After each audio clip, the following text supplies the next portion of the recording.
नमस्कार भाइयों बहनों। आज का वीडियो ये भी किसी के पुराने जो हमारे सब्सक्राइबर हैं ये उनका है। बहुत सारे पुराने हैं आप सब लोग।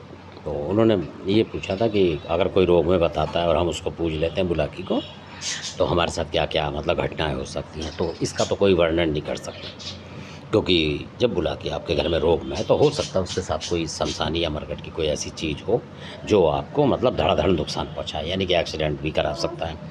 और पैसे का तो खैर होती है दिक्कत। कई बार आपने देखा घर में कोई ना कोई बीमार होता चला जाएगा, ये सारे जो होते हैं। तो इस तरीके की घटना है, कहीं आप चल रहे हो सड़क पे कोई गाड़ी टक्कर मार गया हल्का फुल्का तब भी चोट लग जाती है। ऐसी बहुत सारी हैं।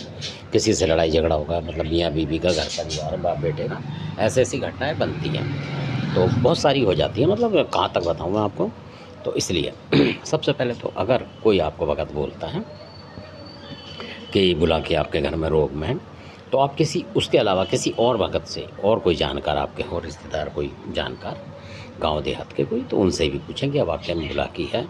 अगर 3-4 लोग बोलते हैं हाँ वाक़ई में बुलाकी है, तब आप थोड़ा बहुत विश्वास करें कि हाँ ये हो सकता है। और कोई एक आके आपसे बोल जाए या उसका कोई चेला हो, गुरु हो, ये 2-3 होते हैं, तो दोनों तीन एक ही सुर में सुर ताल मिलाएंगे और आपको फंसा देंगे।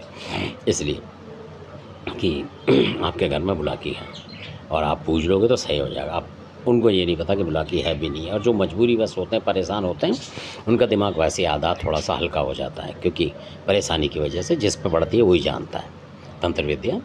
तो वो बेचारे मानने को मजबूर और मान जाते हैं। मानने के बाद फिर पता लगता है क्यों, क्योंकि उस भगत ने तो रोग बता दिया, पर उसको खुद नहीं पता कि बुलाकी के साथ और कौन सी चीज़ आई है। और जब ये चीज़ बुलाकी भेजी जाती है तो 4-6 चीज़ उसके साथ भी होती हैं। और अगर आपने वो उस तरीके का बुलाकी पूज लिया, कहने का मतलब, तो बुलाकी तो पूजेगा अपने तरीके से, चाहे शांत रहे, चाहे कुछ करे ना करे आपका, पर वो जो पीछे की जो शैतानी चीज़ 4 होंगी वो आपको परेशान करेंगी, यानी कि पूरी टक्करें मारेंगे और आप सोचोगे बुलाकी परेशान कर रहा है। आधे घरों में ये हो रहा है असल में। तो इसलिए हम मना करते हैं लोगों को कि बुलाकी अगर रोग में बता रहा है तो पूजे ना, क्योंकि वो अकेला नहीं होगा। क्योंकि शत्रु ना अकेला बुलाकी कभी कोई किसी पे नहीं भेजता है, कोई भी शत्रु, उसके साथ 2-4-6 चीज़ अलग की होती हैं। इस तरीके से रास्ता बनाते हैं वो लोग।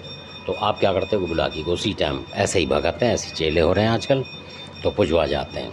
अब पुजवा गए, क्योंकि वो बुलाकी ही देखेगा, वो चीज़ नहीं दिखेंगे उस टाइम, वो अदृश्य हो जाती हैं। और कई बार आजकल इतने टैलेंटेड पुराने ज़माने वाले भगत नहीं हैं, जो पुराने बुजुर्ग होते थे बिना लालच के तो वो ताड़ दिया करते थे कि इसके साथ बहुत सारी चीज़ें, तो पुजवाते नहीं थे वो, ये पहले हटाते थे। और या उसके साथ की चीज़ें मार दिया करते थे, बुलाकी को सही रख लिया करते थे, ऐसा होता था। तो आजकल उन भक्तों की कमी है, तो आप बहुत सावधानी से काम करें। तो मैंने जो बताया इस बात पे ध्यान करें। अच्छा लगे सब्सक्राइब करें। धन्यवाद।